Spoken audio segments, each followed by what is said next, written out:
Well, I'm going to welcome everybody. My name is Marty Mascari, and I'm with the North Central Texas Area Agency on Aging and the North Central Texas Aging and Disability Resource Center, or ADRC. Welcome. We're blessed to, first of all, the Area Agency on Aging and the ADRC are under the North Central Texas Council of Governments in North Central Texas. Before we get started, I want to talk about the CEUs, and I've got to send a slide to you all. I will put it in the chat while we're going on. My introduction slide, I realized for Dr. Modern, I did not include. I am so sorry. But for those of you joining us today for CEUs, we're set up to offer licensed social workers and licensed professional counselors in Texas complimentary CEUs. If you are outside of Texas or licensed outside of Texas, or you have a different license in Texas, you're more than welcome to go through the process, get a certificate. And I've had people tell me people have taken them. There's no guarantee. We're just set up with these two agencies to do that. We're also offering certificates of attendance. Today's webinar is worth 1.5 hours of CEU credits. You must complete the entire webinar to qualify, and you must also complete the Google survey. The Google survey should pop up as you close out of Zoom today. It should give you an option to complete the survey.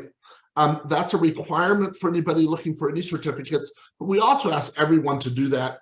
That helps us to report back on our goals and objectives that we set forth when we applied for the funding to put on these webinars. The survey link will also be emailed to you in a follow-up email, most likely tomorrow, but possibly today. The Google evaluation survey will be up for 1 week from today. So please do that as soon as you can. And then if you give me about 3 weeks after that to get the certificates out, I would certainly appreciate it. Now, I would like to, hold on. I am so sorry. I am pulling up.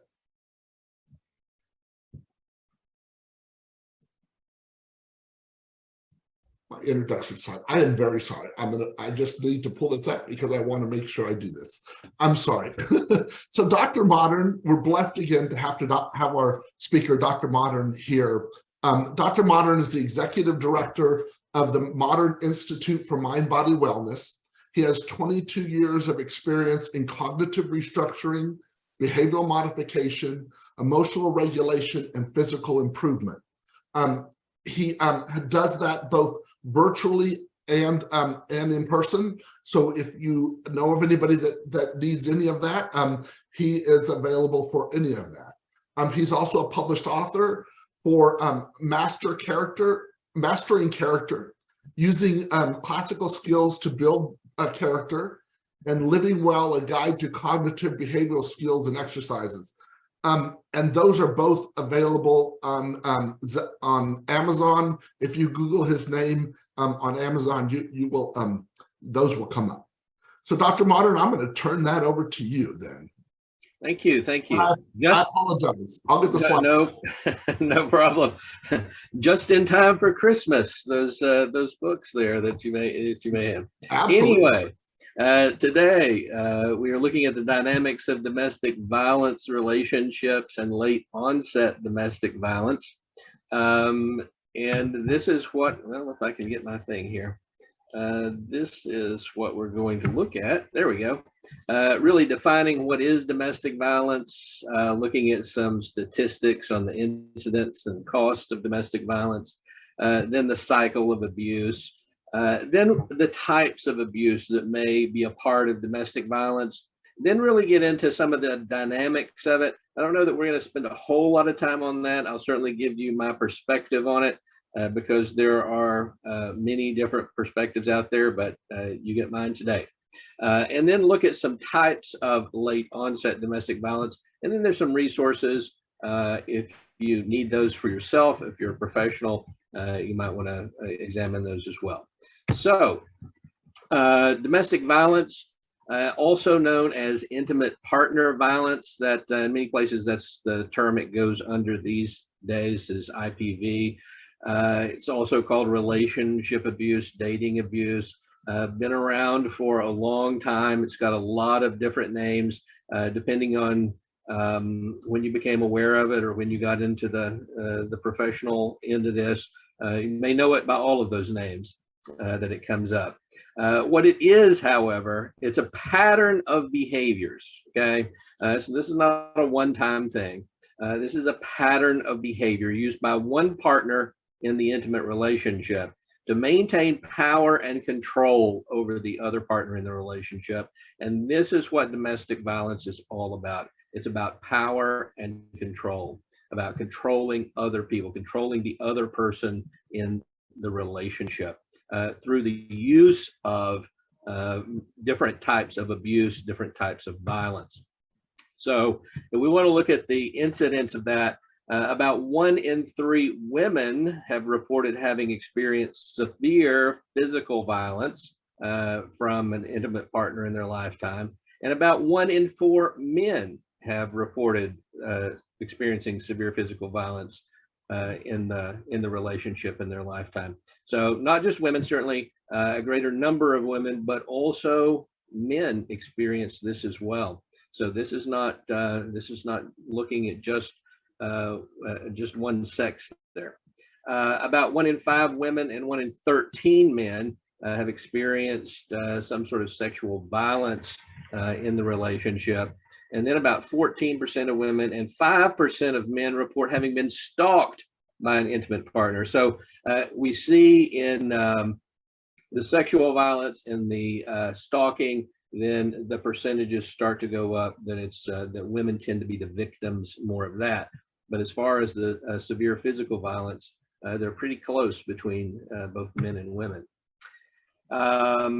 As far as the cost of this, intimate partner violence, and this is from, I have to look at my reference. I think it's from the CDC is where this is from, or CDC or WHO or somebody. It's in the references. You can look that up. But a significant public health issue.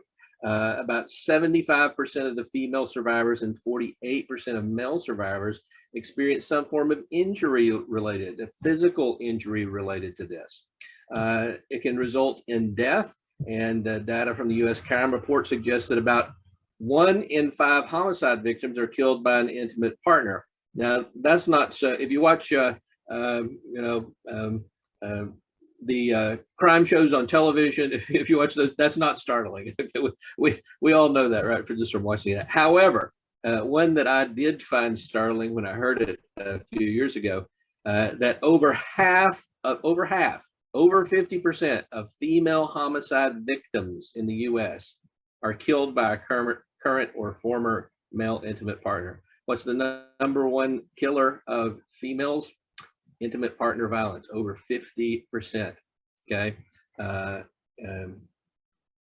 victims of that. So amazing that number's out there. And how many of you have actually heard that number? How many of you realized that it was that much?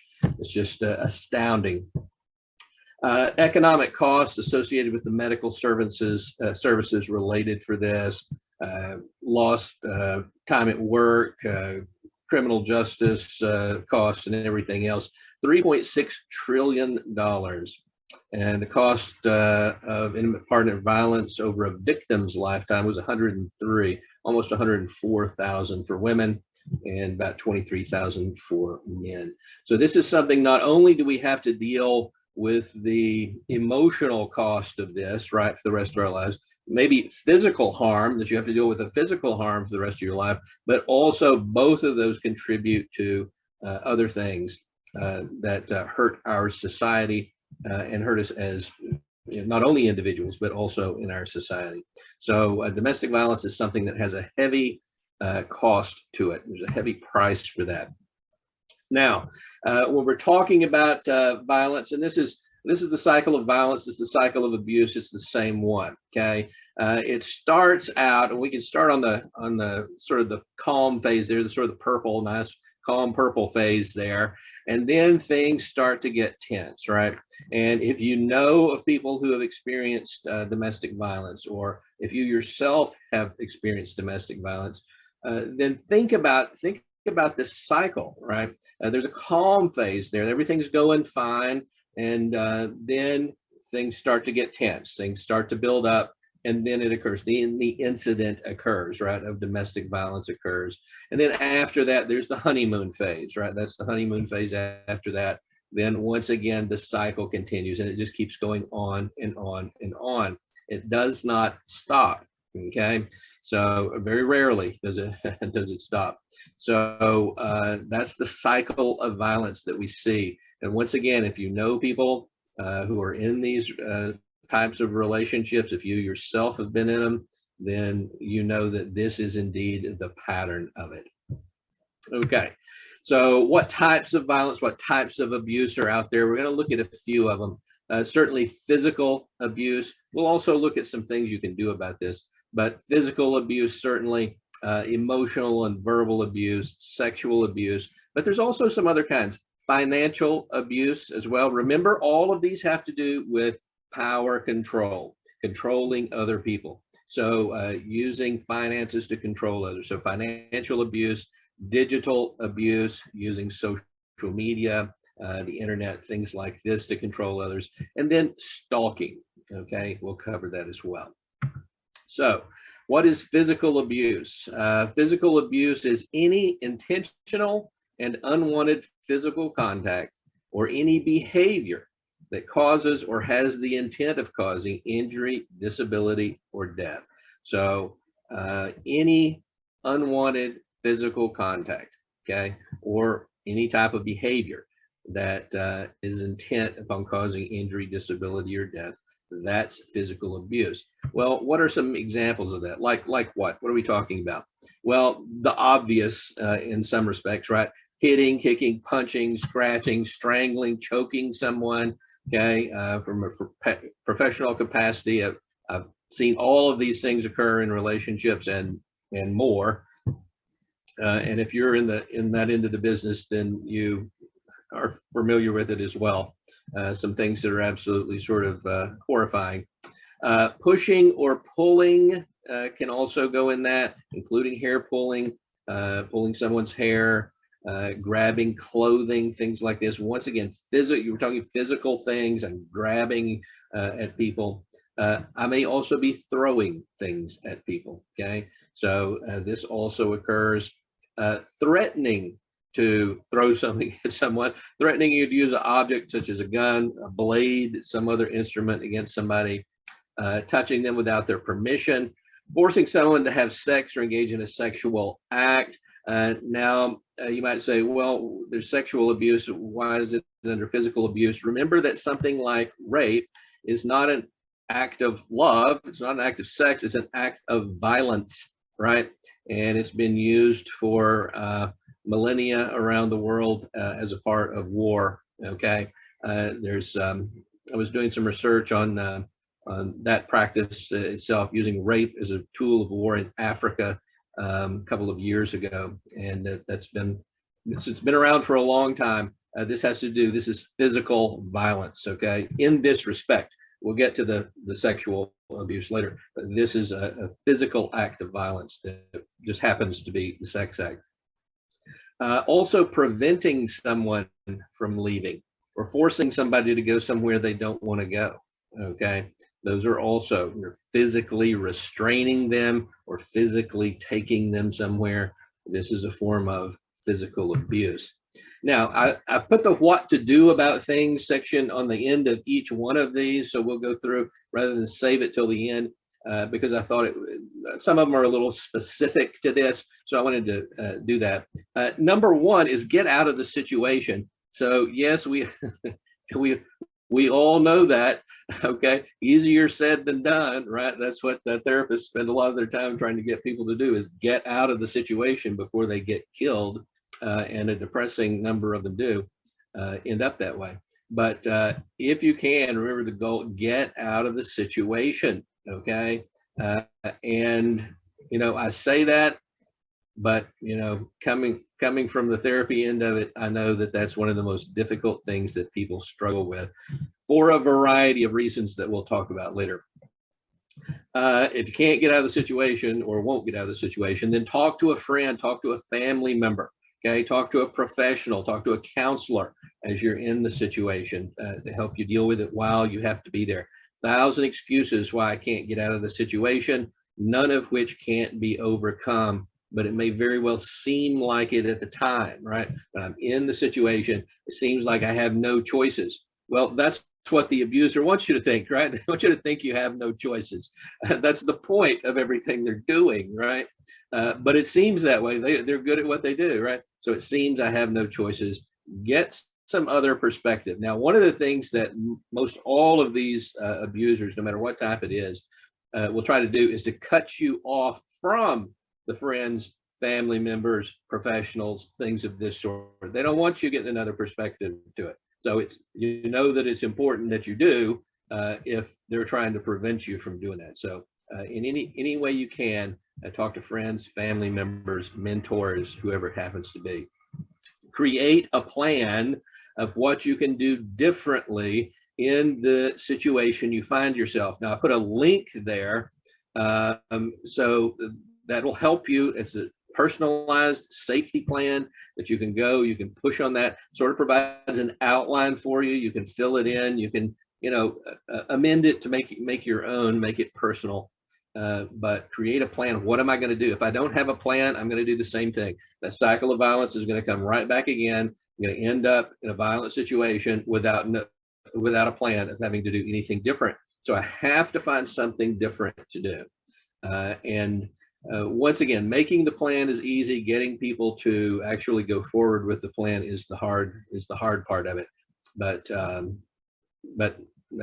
we try. we do that. We try because people, once again, people do feel like they have no choices. They do feel like they can't make any changes in their life. That's what the abuser wants them to think.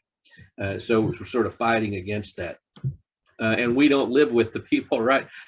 They may have to experience 24 hours of abuse, of being indoctrinated, of being think that they have no where to go or no resources at their disposal. We get maybe an hour, right, to try to convince them otherwise. So it's very difficult. If physical violence occurs, also, report the incident to the proper authorities. There's a link there, once again, that'll help you sort of. I think one of them has to do with how to talk to the police, right? How do I report this? How do I talk to the police when I do this? I think the other one has to do with legal stuff. If you're calling a lawyer, these are the questions you want to ask. These are the information you need, stuff of that nature. So these are some tools. If you find yourself in that situation, then you can use those or that you can provide to people you're working with for it. And then the last one is to obtain a restraining order. Now, remember that a restraining order is just a piece of paper, right? It doesn't stop anybody from doing anything. But it does perhaps give you some legal recourse later on. When you get to stalking and look at that, think about how many people you've heard of, celebrities even, who have been stalked by fans and have taken out restraining orders against them and ended up getting killed by people anyway. So the best thing you can do is to get out of the situation. I just remembered that I meant to go back and make a note on the resources, but I forgot to do that.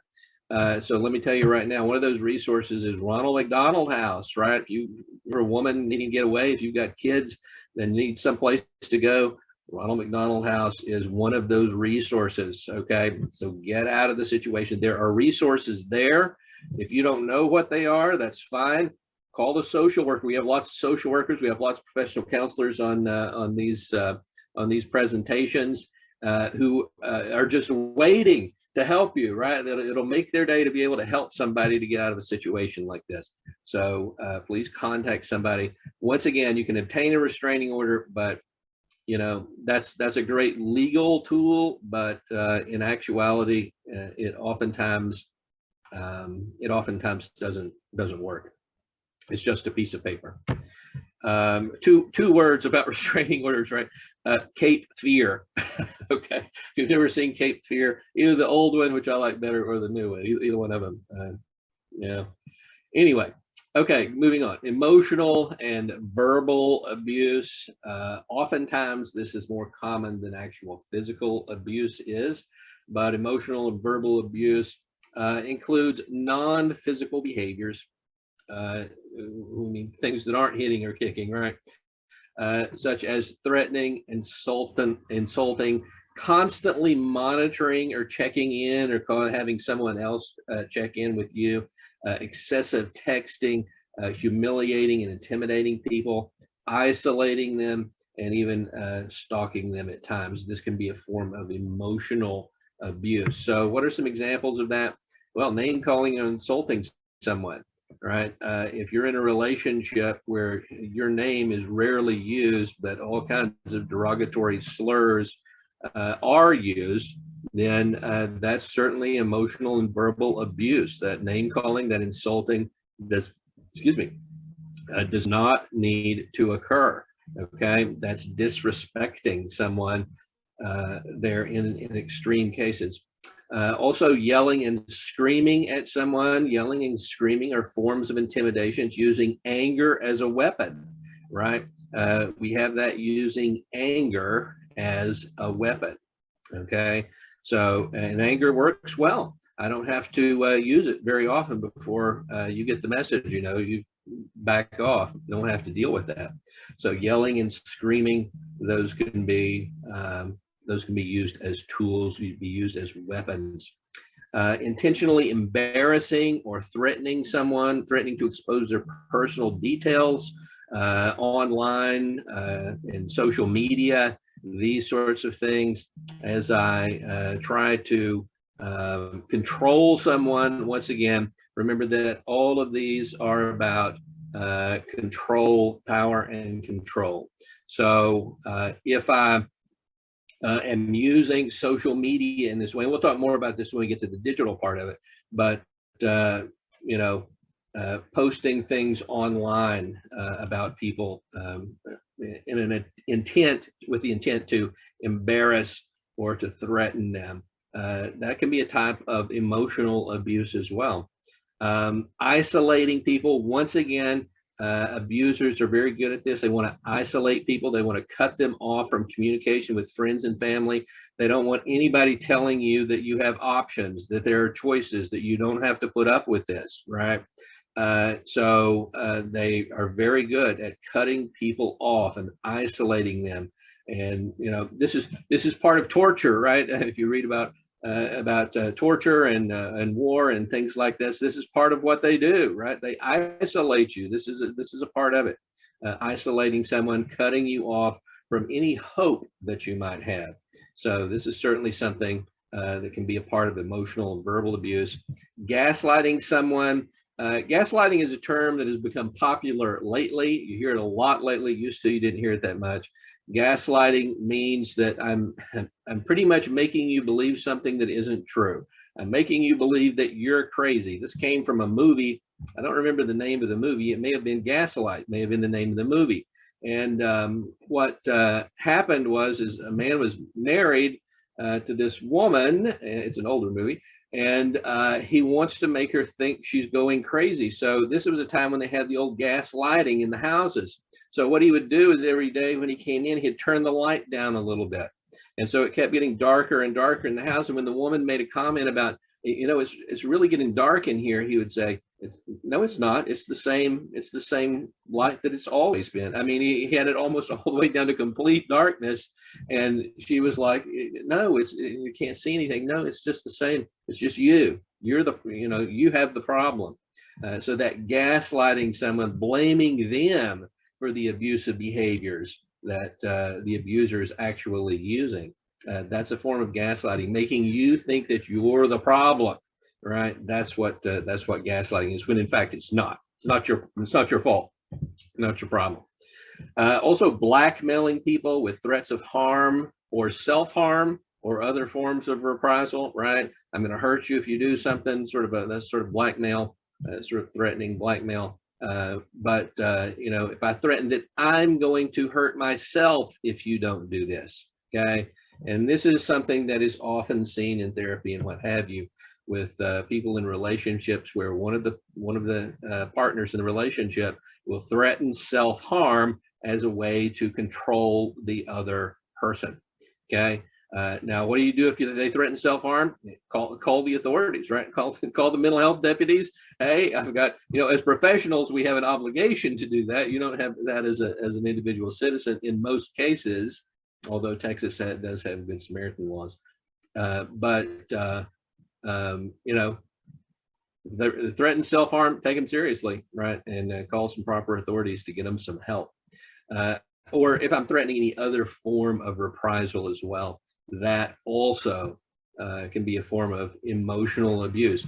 Pulling on those emotions, trying to manipulate you. Once again, all of this type of abuse and domestic violence has to do with controlling the other person, about being in a position of power and control. Okay, so what to do if you've experienced emotional or verbal abuse? Well, get out of the situation. We're going to have this on just about all of them, right? If you can, get out of the situation.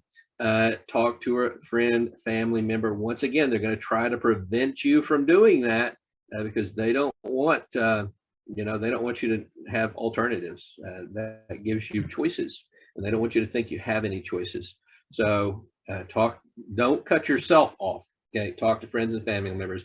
Create a plan. Once again, there's that link for that safety plan, and then talk to a therapist, talk to a counselor, right, about what's going on. Get an objective opinion on what's going on, right? Sometimes even family and friends can be, you know, more subjective on things, but get a more objective opinion on that from somebody. Okay, sexual abuse. Okay, sexual abuse is any behavior that coerces someone to engage in an unwanted sexual act. Okay, so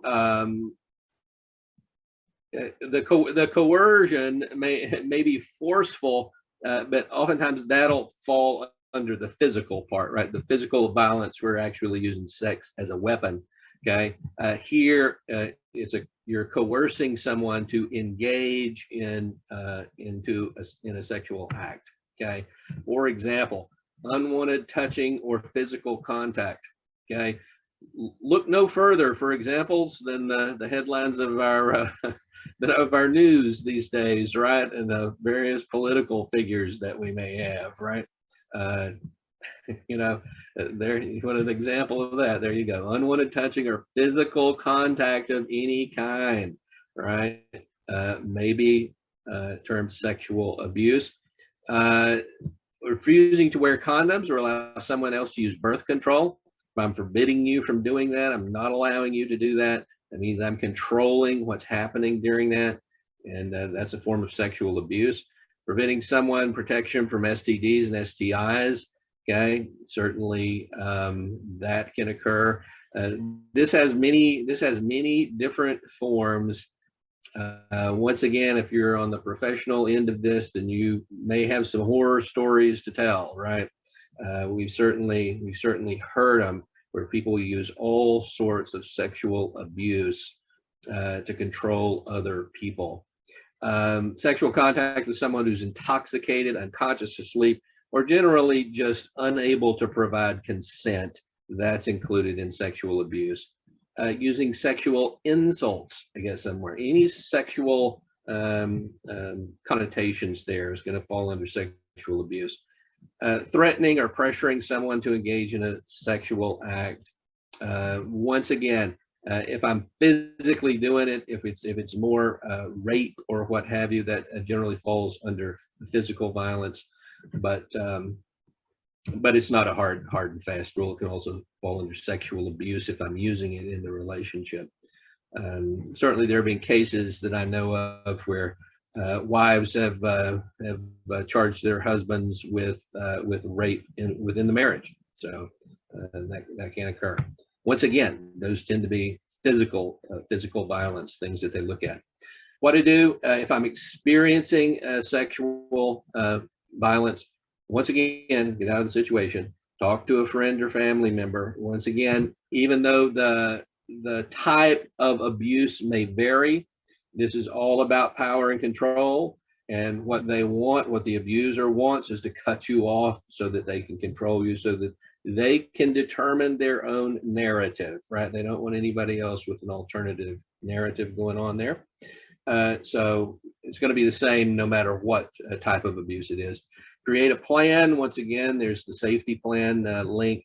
If you are sexually abused, go to an emergency room, go to a health clinic, get checked out on what's going on, especially if people are not allowing you to use birth control. If they're not using prophylactics themselves, then it's not only, once again, it's not only the physical thing that's going on, but there may be STDs, STIs, things of that nature. Report what happened to the proper authorities. Once again, those are the tips for doing that. And then talk to somebody about this, right? Talk to a professional counselor, talk to a therapist. Get this out. Don't carry it around with you. Okay, financial abuse. Now, this is one we don't usually think about, but it is a form of domestic violence. This financial abuse is the use of financial resources by one of the partners to control the other one in an intimate partner relationship. So they're using finances. And how do we do that? A number of different ways. Okay.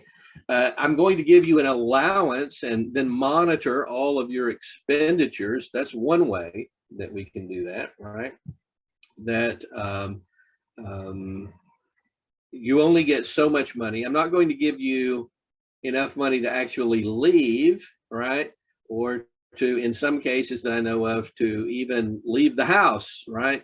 If you live out in the country or something like that, I may take the truck and go to work, and you're left at home without a car. You have no money, can't call an Uber, can't do anything like that. So I'm going to make sure your allowance does not allow you any many options that you can use. And then if I do give you money, I'm going to monitor what it is. What did you spend it on? What did you do with the money that I gave you? So I'm always tracking that.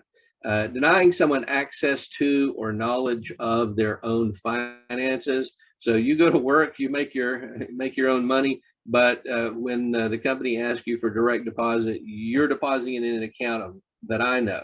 You have no access to the account. You can't look and see how much money in it. You don't know what's going on there. But that money, that check is deposited into an account that you don't have access to. So you can't access the funds. You can't access the records. You don't know how much money you have or don't have. Okay. Preventing someone from working, once again, through sort of isolating you. Maybe out in the country, it's too far for you to walk, right? Maybe 10 miles out in the country. Here in Texas, you may be out sort of, it's 6.5 miles to the nearest store from where I live. So that's a long walk. You can do it, but if you're just going to the store, it's not, you don't want to walk it. So I can isolate you there, prevent you from working. If you lived in town, you live closer to town, you walk to work, right? You walk to work, make your own money. Don't want you doing that. Limiting the amount of work, okay? Once again, by taking the means of transportation. You can't go to work today. You can only tell them you can work one day a week because the rest of the time I need the car, okay? Harassing you while you're at work, okay? To get you fired, harassing your coworkers to get you terminated, right? These are things that abusers will do that constitute financial abuse. Using someone else's personal identification, their social security number, etc., to open up new accounts that they don't know about. I'm opening up an account in their name and they don't even know that it exists, right? They certainly don't have access to it because they don't know that it exists. And even if they knew it exists, they have no access to it. They're not on the signature card, right? So trying to control finances in that way. Spending money on self but preventing someone else from spending it on themselves, that's a form of financial abuse. I can buy what I want to, but I'm not going to allow you to buy anything, right? If you do, I'm going to give you all sorts of grief over that. You know, you really need that. You really need that. What do you need that for? You know, what are you wasting money on this for? Although I can spend it on frivolous things, right? I don't want you to buy things that may even be considered necessities, right? Because once again, it's me trying to control you. This all has to do with power and control. Now, how do we get out of some financial abuse situations? Once again, get out of the situation, talk to friends and family members, create a plan. And one of the links I have, one is for the safety plan, but another one has to do with financially educating yourself, right? Educating yourself about finances and financial education. So this link goes to some resources that you can use. And then talk to a financial legal professional.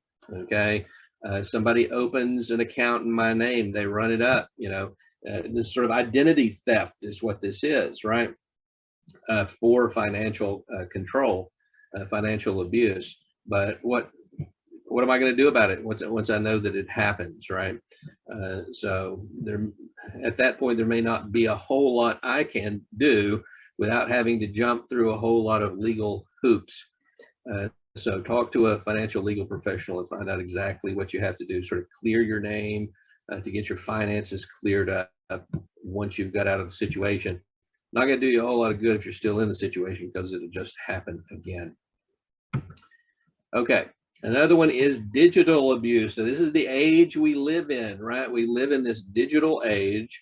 And so using a digital medium, email, text, instant messaging, social media, you know, Facebook, Instagram, whatever, YouTube, whatever it happens to be.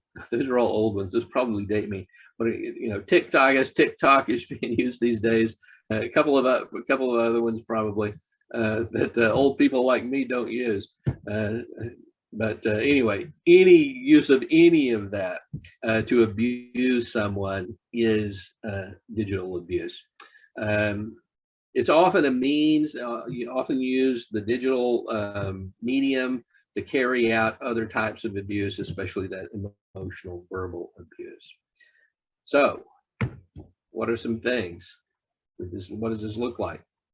Well, sending threatening message to someone over digital media. That can be a form of digital abuse. Using digital media to embarrass or harass someone. We've seen this happen before a couple of years ago, and there are other examples of this that I'm just thinking about. Probably the first big one, where it was a young gay man had sex with another man in his college dorm room. That was recorded and then posted on social media. Ended up the young man killed himself after that. Certainly, like I said, not the only one certainly that's happened, but that was really the first one that really sort of caught my attention about that.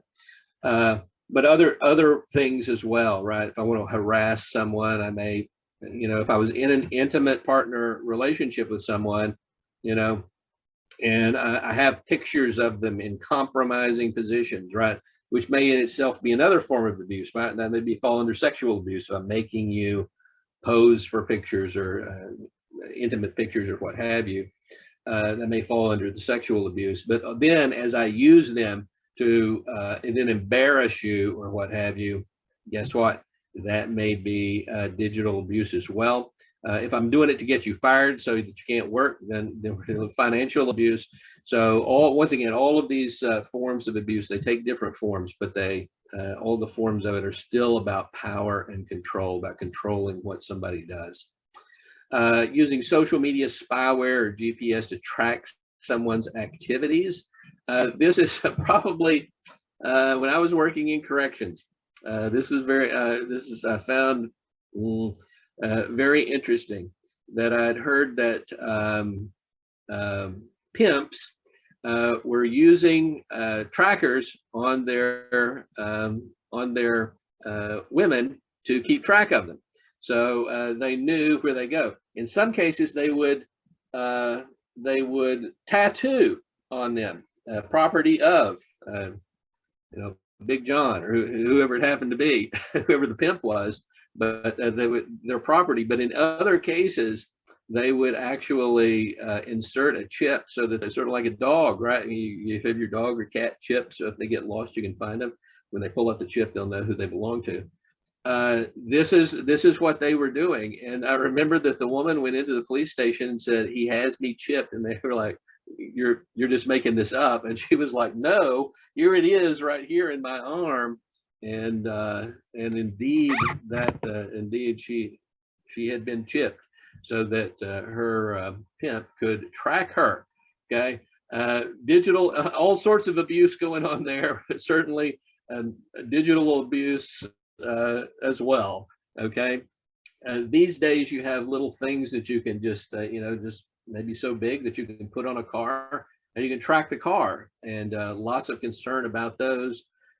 Someone tracking you, following you, especially stalkers. We look at stalking and things like that. So these are things that are out there that can be used. If I'm trying to stalk someone, I'm using these things as a form of digital abuse. Forcing someone to engage in unwanted digital media, for example, that we just talked about, send or receive sexual content on that, and then I may use that to embarrass them or whatever. Examining somebody's digital records, their emails, their texts, their social media accounts without their knowledge of that I found a way to hack that. I can get into that. I may have their password from a previous relationship, whatever it happens, and I get in there and I use that to then try to control the other person. That's digital abuse. Stealing and or demanding passwords, once again, to someone's account, but I don't have to steal or demand it necessarily. Like I said, I may have been in a relationship, that relationship ended, and I just know what the password is. So in an act of vindictiveness, then I use that password to gain access to things that then may make their life sort of miserable when I do that. Okay, so what do?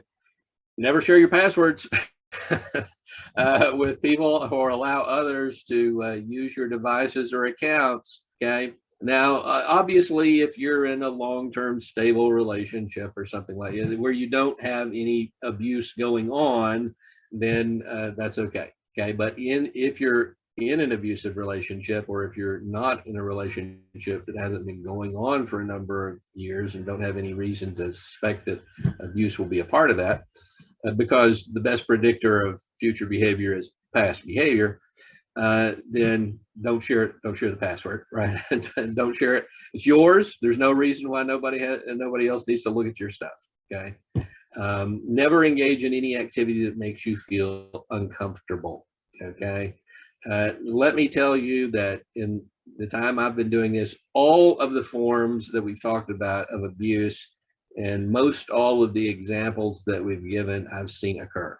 So these are not pie in the sky sorts of things. These are things that happen every day. And those of you who are joining us who are professionals probably have, we could probably all get together and write a book or several of them on these things that we see. But don't do anything that makes you feel uncomfortable. Never, ever, ever, never explore the dark web. Okay. If you don't know what the dark web is, don't bother looking it up. You don't need to know. Okay. If you know what it is, don't go looking for it, because you have to look for it. Okay. You have to go there. It's not something that's just going to pop up. You're not going to run onto it accidentally. You have to make a concerted effort to find it. But if you do, you are opening yourself up to all kinds of digital problems, okay, which may then become physical problems. I have heard horror stories about these sorts of things that aren't from creepypasta, right? These are real stories from real people. So don't go there. Block any unwanted numbers. If somebody's texting you, if somebody's calling you, then block their number. I've had that. People say, they keep blowing up my phone. They keep calling my phone. They won't leave me alone. It's like, why don't you block their number? Oh, well, yeah, I guess. Didn't think of it. Okay, block somebody's causing you problems, block their number. Okay, block their number. Don't answer text or calls or from the blocked numbers or unknown numbers. If I can't get you, if you block my number, then I'll just borrow somebody else's phone and try to call you and harass you that way, right? So you don't know the number, let it go to voicemail, right? And that's why we have voicemail. Check your voicemail.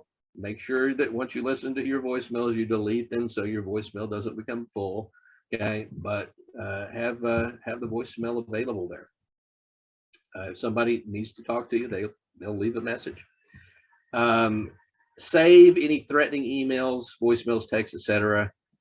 For if you have to talk to a legal professional. If they're sending you harassing text or emails or whatever, save those. Print those out. Make sure that you have a record of those that you can give to legal authorities should you have to use them. Understand the privacy settings on social media. That's always a good thing to do. I don't know that anybody ever reads the fine print on all that stuff. So, but as much as you can, Facebook, Instagram, whatever it is, you can go into your settings and look and see who sees your posts and who has access to your account, who can post on your account, these sorts of things. Understand those settings and use them. Okay. Remember that once something is online, it is online forever, right? And just think about all the people, comedians and things like that who have, who have in the last few years had to go back and try to explain something that they pulled up on the computer from 30 years ago, right? From 20, 30 years ago. So once it's there, it's there. It's not going anyplace. It's in the big cloud in the sky, right? It's forever attainable by the NSA and the FBI, if by no one else. Avoid contact. Anybody who is harassing you, once again, I didn't put get out of the situation like this, but it's sort of the same thing. Is avoid don't, I'm just going to email them and tell them not to. No, just cut it off, period. Don't try to reason with these people. Don't try to, they're abusing you. They're trying to control you. Cut it off. Okay. Don't do it. Narcissists, often, we've talked about narcissism before. Often narcissists use all of these forms of abuse. And that's one of the biggest things working with people who are in relationships with narcissists is don't contact them. Well, how'd your week go? Well, I contacted the person. No. But that's the issue, right? I mean, that's what we're working with. That's what we have to deal with the individual. But do not contact the individual. Let it go. If you think you should contact them, don't. Okay. Talk to a digital technology professional about securing your identity.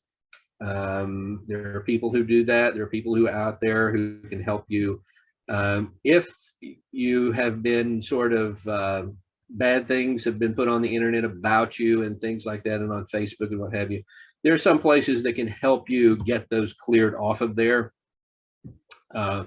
And remember, you would want to make copies of all of that so you had it in case you wanted legal action on someone.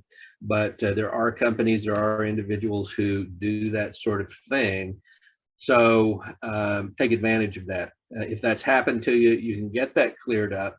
It's going to be a pain in the rear, right? I mean, that's just the way it is. But all of this is a pain in the rear. The benefit of it is getting out of the situation entirely and not having to deal with the person again. Okay.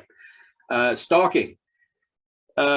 Stalking may have different legal definitions depending on the state that you're in, because this can be a crime, right? But generally, what stalking is repeatedly watching, following, or otherwise harassing somebody, making them feel unsafe and afraid. Once again, it's an attempt to manipulate, excuse me, someone else's behavior through threats, intimidation, or fear. So, Bureau of Justice Statistics states that approximately 75% of female homicides and 85% of attempted female homicides start with stalking. So if you think somebody is stalking you, take it seriously. Okay, take this very seriously. Now, like I said, the legal definition is going to vary from state to state. In the state of Texas, it is defined as repeated conduct. Okay, so that's important. Repeated conduct intended to threaten bodily injury or death to the targeted person, a member of the targeted person's family or household, or a person the target is dating. Stalking also includes threats of offenses against the targeted person's property. Okay, so if you think any of that's going on, talk to a legal professional. That, like I said, the term will vary. It's a legal term. It can vary from state to state. That's what it is in the state of Texas. Types of stalking. This is what stalking sort of looks like. Showing up invited at somebody's home or workplace. They show up there again and again, right? Repeated behavior. It's not just once. That's maybe a coincidence, right? But if they continue to do it, then it's a repeated behavior. They show up at your house or your workplace, or they show up places you're hanging out, right? I noticed that, me and my friends go to this place after work all the time, and guess what? That person is always there, and there's no reason for them to be there. They're not part of our group, right? So that could be a sign that flag somebody that I'm being stalked. Creating false identities to create fake social media accounts to obtain information about someone. Okay, Chinese are very good at this on one level. Okay, but other people do it just to stalk people, right? So I can get on Facebook, for example. I have a Facebook page. I have several pages, not for that reason. I have a personal page. I have Modern Institute for Mind Body Wellness. There's a page for that. And I have a couple of pages for the flora on my ranch. I take pictures of it. Anyway, in this case, what people are doing is, I can get on Facebook, create an account for John Smith, right? So then you're going to block me because you know me. You're not going to allow me. You're going to block me on Facebook, but I may get into your account because you friend me as John Smith, right? And I don't post anything on there. I'm just innocuous, but I'm spying on you through that account. So know the people. If you have friends on your Facebook or other social media accounts that you don't know who they are, then they probably don't need to be on there. Okay. So know who it is, because that can certainly take place. People can fake those media accounts and then spy on you, basically. Somebody sending you unwanted gifts or messages. So, hey, I'm fine with that. Somebody wants to send me money. Somebody wants to send me a gift. Feel free. Okay, I won't take that as stalking unless you show up at my house, in which case you will be met with a shotgun. But anyway, that if somebody is sending you messages that you don't know and you don't want them, and you've made them known that you don't want them, or gifts, right? Don't accept the gift. Okay, if somebody sends you flowers and you accept the flowers, guess what? That tells them that that's okay. And if somebody sends you flowers, you say, "Who are these from?" This is from John Smith. I don't know him. Take them back. Okay, don't accept them, because if you accept them, that sort of shows acceptance of the situation, right? So if you don't know who it's from, don't, unless it's Secret Santa. Okay, it's that time of year. Secret Santa is different, but unwanted gifts or messages, don't accept them. Do not accept them. Repeatedly contacting someone's employer, school, or family. So if I can't get you, maybe I talk to your parents or your sister or your brother or whoever it happens to be.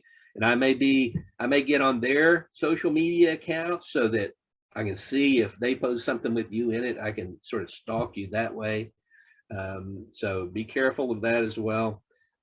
Damaging somebody's property. Okay, if I damage your property, then we got to sort of talk about that.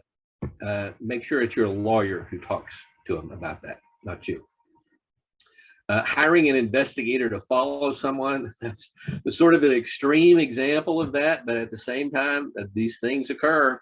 Okay, if you're the one being stalked and you want to hire an investigator to stalk the other person, that's not a good situation. Once again, 2 words: Cape Fear. Okay, but go and watch it. Didn't work out so well. You know, that's an extreme form of stalking. Stalking is a form of domestic violence. Okay, so treat it as such. Once again, let me just, well, where is it? Where did I go? Let me just go back over here to these statistics here. 75% of female homicides, 85% of attempted female homicides started with stalking. Okay, I don't know what it is for men. Men are stalked as well, but I don't know. I don't have the statistics for that. But those are big numbers. Don't take it lightly. Okay, take it very seriously. Okay, so if you're being stalked, what do? Talk to a friend or family member. Get some perspective on it. Tell them what's going on. See if they think, yeah, okay, it sounds like stalking to me. Okay. If there is, create a safety plan, talk to a legal professional about this. Remember, this is against the law, at least in the state of Texas it is. Okay, we have the legal definition there. So talk to a legal professional, talk to a lawyer, paralawyer, whatever it happens to be. Obtain a restraining order. You can get a restraining order in Texas for stalking and these sorts of things. Once again, however, stalking is, a restraining order is just a piece of paper. May not actually stop anybody from doing things, but it shows that you are taking the proper steps, that you're serious about this should the need ever arise for it.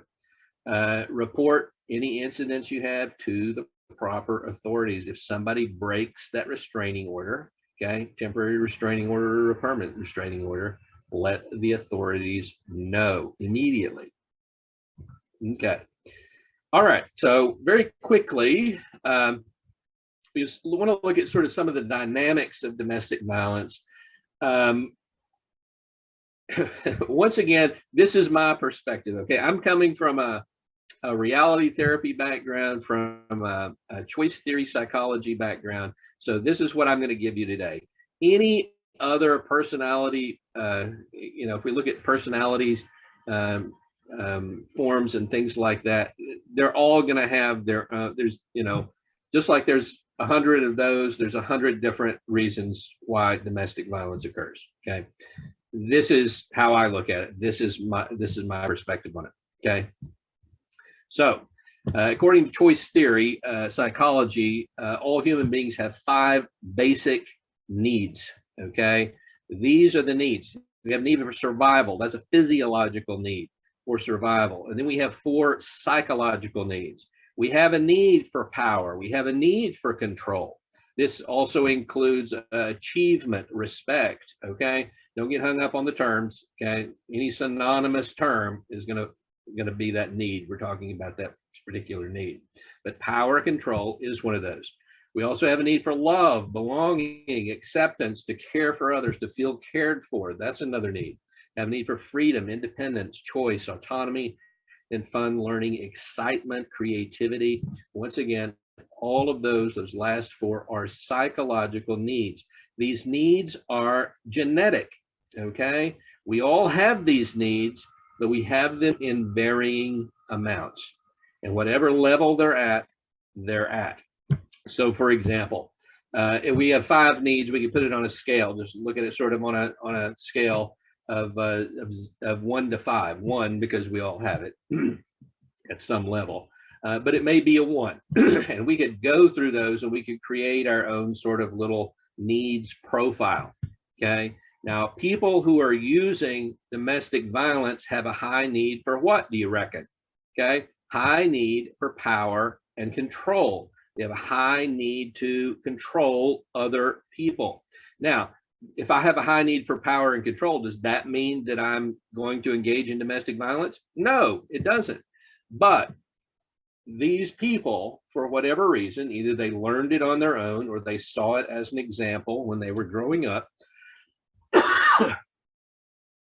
Oops, sorry, excuse me. However, they learned it. Once they engaged in this behavior, that fulfilled the need for power and control. Once that need is fulfilled, once that need is met, then those things become a part of our mental mosaic, what we call in choice theory psychology, the quality world, right? Now, there's nothing that says these things have to be good for people, nothing at all. In fact, they may kill people. Serial killers, for example, also have a high need for power and control. Does that mean that if I have high needs for power and control, I'll become a serial killer or I'll become violent in some way? No, it doesn't. I may choose positive ways to do that. I may be the CEO of a company that does work for the poor and the disadvantaged, right? That may be how I get my needs met. But for whatever reason, however they learned it, once again, whether they learned it on their own, with serial killers, we sort of see that, right? They start out with killing small animals and torturing small animals, things like that, right? With people who engage in domestic violence, it's sort of the same thing, not that they kill small animals, but that they learn that as they can manipulate people and control people, guess what? That makes them feel good. So guess what they're going to do in the future? They're going to start to do that more and more. Remember that the best predictor of future behavior is past behavior. And this is why, okay? Because I learned how to do these things and I continue to do them. When I'm a kid, I may do them on a sort of small scale, right? My brother and sister sort of, telling them, different things, there's no Santa Claus or something like that, just to see your reaction, things like this. As I grow up, I may start using them with not only family, but friends, and then in the workplace and what have you, to fulfill that need for power and control. So the people who engage in domestic violence, the abusers themselves, are probably going to have that high need for power and control. That may be up at the 5 level, right? The other ones may fall somewhere below it. There's 5 of them, so one's at 1, one's at 2, one's at 3, one's at 4, one's at 5. However that works out, power and control may be the top one for me. Once again, if it is, doesn't mean I'm going to become an abuser, right? But those who are abusers, this is going to be their biggest need. We also have a need for that love and belonging. And this is one of the things that when people say, why do people stay in these relationships? Now, sometimes there's, extenuating circumstances, they have kids in the relationship, whatever it happens to be. Remember that they seldom this seldom turns out well for the individual or for the kids if they stay in the situation. But we also have a need for love and belonging. And maybe I grow up in a family where I've already experienced some sort of emotional, verbal, maybe even physical or sexual abuse. And I think this is just the way things are. This is the way that this person is showing me love and belonging. That fulfills that need for me. And so I stay with them. Remember that whatever it is fulfills those needs, we will continue to do, even if it kills us. And unfortunately, that is often what happens. Why does somebody stay in this relationship? Because it meets their needs. That's the reason we engage in any pattern of behavior. Is it the best thing they can do? No. And as therapists, as counselors, that's what we want to do, right? So no, there are other ways. We want to give you other choices to meet those needs. That's what it's all about. There are other ways. You don't have to put up with this. We can meet these needs in other ways. Once again, they're living it 24 hours a day, and abusers are very good at conditioning them and what have you. And we only get an hour a week, right? So it's often an uphill battle on this, but it's one that is certainly worth fighting to help people realize. And remember the statistics on this is not just women, right? It's men as well. To help people realize that you have other choices in your life. One of the biggest ones to get over is that if I let go of this person, I won't find anybody else who will love me, who will care for me. That's often a belief system, and beliefs are very difficult to change. We can change thinking, we can change beliefs. We couldn't change beliefs, I'd be out of a job, okay? But we can change them, but it's very difficult to do. It takes work, it takes effort, it takes a lot of courage for people to move out of these situations. Do they? Yes, some people do. Some people make those choices. They get to that point where enough is enough, and I realize the situation that I'm in, and they do make the changes, and great for them to do that. But those are sorts of the dynamics of abuse. If we look at people who engage in this, if we look at the abusers, why do they do it? Because they have a high need for power and control. And for whatever reason, they learned that this gives me that sense of control. This gives me that sense of power. Once again, much like serial killers, right? That's the reason they do what they do. That's the ultimate power, right? To have power over your life. This is the same thing, right? I'm controlling, I'm manipulating you, I'm cutting you off. You are my puppet. Okay. It may not go all the way to murder, but many times it does. Let's go back and look at those statistics about how many people, former intimate partners were the cause of homicides. Okay. So it may very well. Why do people stay in these relationships? On the very basic level, because it meets the need for love and belonging. Okay. Generally, the love and belonging need for those people will be higher. Okay. Power and control, very low. Freedom and choice, very low as well. Survival, very low as well. Okay. Remember that we often think that survival is the number one need. It is not. Okay. And this is a good example of why it's not. I will stay in a situation to get what I perceive as my love and belonging needs met, even to the point where it may kill me. Okay, so this is we can sort of look at those needs profiles and what have you. And then once we do, we can sort of help people figure out what other choices you have in your life. If love and belonging is a high need for you, how can you get that met in other situations? Now, remember, the abuser is cutting off all avenues for that to get met. They're cutting off all avenues from family, from friends. They're isolating them and what have you. As a counselor, as a therapist, you're trying to find ways to help that person explore new ways where they can have new choices, where they can feel love and belonging in new ways. So that just very briefly, I know probably a lot of questions on that, but just read William Glasser, okay, Choice Theory. That'll help you. He'll explain it better than I can. Or you can read my book, it's in there as well. But just very briefly, those are just sort of some of the dynamics of domestic violence, okay? As far as late onset domestic violence goes, there's a couple of different ways we can sort of look at this, right? We have domestic elder abuse. That's abuse committed against an elder, right? Usually by someone who has a special relationship with them, such as family, friend, or caregiver. Then there's institutional abuse, abuse from nursing homes, assisted living, things like this. Someone who has a legal or contractual obligation to care and protect that elderly person. Remember, the abuse may be any of those, maybe physical, emotional, verbal, sexual, digital, financial, may include exploitation, neglect, or abandonment. Okay. Once again, and as we look at these, there's another form of this that's not against the elderly, but that the elderly commit themselves. Okay. So one type, we have that domestic and institutional abuse of people with dementia or Alzheimer's disease. I just said Alzheimer's, but dementia in general. And the reason I used Alzheimer's disease is because 5 to 10% of people who have Alzheimer's go through a violent stage. I know my grandfather had Alzheimer's disease. He was the kindest man that I ever knew. And my father has different stories growing up, but he was the kindest man that I ever knew. But when he got Alzheimer's, he did go through that phase where he got violent, where he would kick my grandmother and hit her and things like that. And that was the Alzheimer's, right? That was the dementia.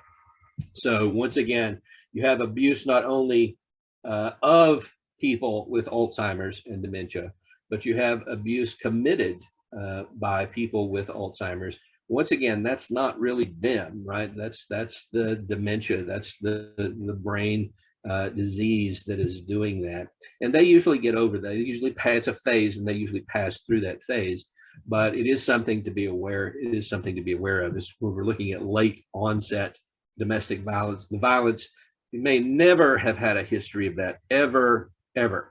And then in the course of the Alzheimer's disease, that happens. It can be very shocking sometimes. What's going on? Has this always been a problem? Well, no, this is just a phase of the disease that, once again, 5 to 10% of the people who have Alzheimer's go through. Okay, some resources for you. National Domestic Violence Hotline.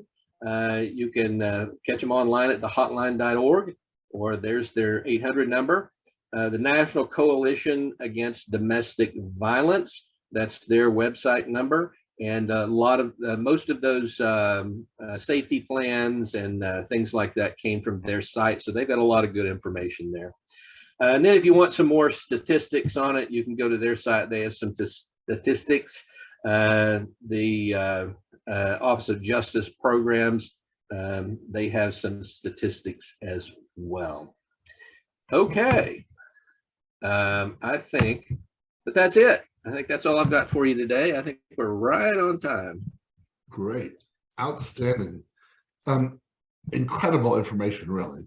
Could we go to the next slide, and I'm going to go over this while you look over the questions. How's that? For those of you that are joining us for CEUs or for certificates of attendance, we're offering complimentary CEUs today for licensed social workers and licensed professional counselors in the state of Texas that are licensed in the state of Texas. You're more than welcome to go through the process, get another certificate if you would like, or to get a certificate if you like, if you have a different license in Texas or you have a license outside of Texas. But just know that there's no guarantee that they'll take them, but you're more than welcome to submit them. And I know people have told me time after time that they have been able to use them. Again, that's secondhand information, but I'll throw that out. In order to do it, today's was worth an hour and a half CEU credits. You must have attended the entire webinar in order to qualify, and you must also complete the Google survey. The evaluation survey should pop up as you exit out of Zoom today. If it doesn't, we will be sending the link out in the follow-up email for today's webinar. That link will be good for a week from today, and then if you'll give us about 3 weeks after that to get all the certificates out to y'all, that would be great, and we will get working and get those out to you. So then, if we could go to the next slide, and no, that's not right. Boy, that's my fault. What you gave me. 2 of them. I know it's not your fault. I'm sorry. Well, two mistakes. So you go ahead and answer questions, and I'm gonna yeah, that's perfect. Leave it there. Yeah, that's perfect for right now. Oh, sorry. I'm gonna scramble and make it right here. So. Okay, lots of good information, not so many questions there, but a lot of good information from other professionals there. There's one, Cindy says that on average, it takes 7 instances of abuse victims before they seek help. So they have to, be in that abusive situation at least 7 times before they're seeking help. So, and any one of those leading up to it could be the fatal one, right? So safety planning is once again imperative there. There's Gaslight. Okay, yeah, I was right. Gaslight is the name of it. 1944. Set a little earlier, I think. But anyway, so Gaslight. You can look that up. Probably have it available on YouTube, Tubi or something like that. You can watch it and see exactly where that term came from. Once again, we hear a lot about it these days on television. Is it indicated for clinicians to screen for IPV if the patient is alone or if they're with someone? It's better if they're alone, okay, to do that for obvious reasons, okay?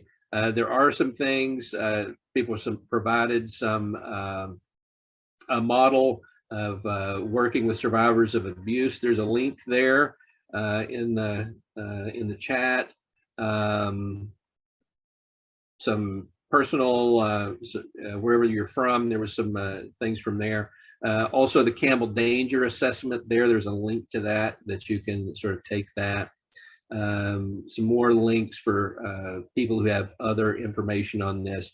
Yeah, I appreciate that. This is a very broad topic.